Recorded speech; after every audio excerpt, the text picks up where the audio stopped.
Where does it say Hey, Jesus is listen, God? Listen. Go ahead. I and the Father are one. Bam. That's all the proof Are you done proving your point? That's all the proof you need. When Jesus says I and the Father are one, he also says I and the disciples and the Father are all one. Does that mean they're all God? There's no I such. and the Father, not I and the disciples. Okay, but if I show you also in the Bible, John 17:20, and I do not pray for these alone, but also for those who will believe in my thoughts and words, that they all may be one, as you, the Father, and me are in me, I am in you, and there also may be that in us, that the world may believe that you sent me, that all those that he prayed for can be one with us.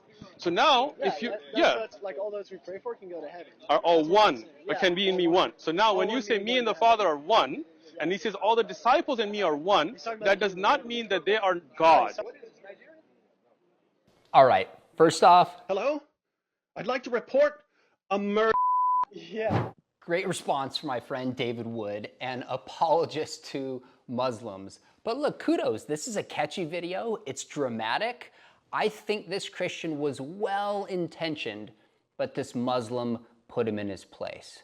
To claim that Jesus said he's one with the Father as proof that he is God is not a good argument for the reasons pointed out here. But they're discussing the Gospel of John, and the Muslim quotes it seemingly as if it's authoritative. So the question is, what does the Gospel of John teach about the identity of Jesus? And the reality is, from the beginning to the end, the point is that Jesus is God in human flesh. In John 1:1, it starts off and says, in the beginning was the Word, Jesus, who was God and was with God. Skip to the middle, John 8:58. Jesus says, before Abraham was born, I am. And they want to stone him and kick him out of town. What makes it clear is because he's making himself equal with God.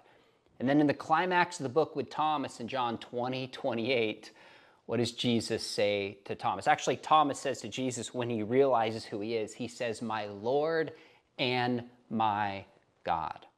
So that Muslim is right, not a good argument, but if you step back and look at the whole Gospel of John, it's very clear that Jesus claimed to be God, and his followers, John and Thomas in this case, also believed he was God in human flesh.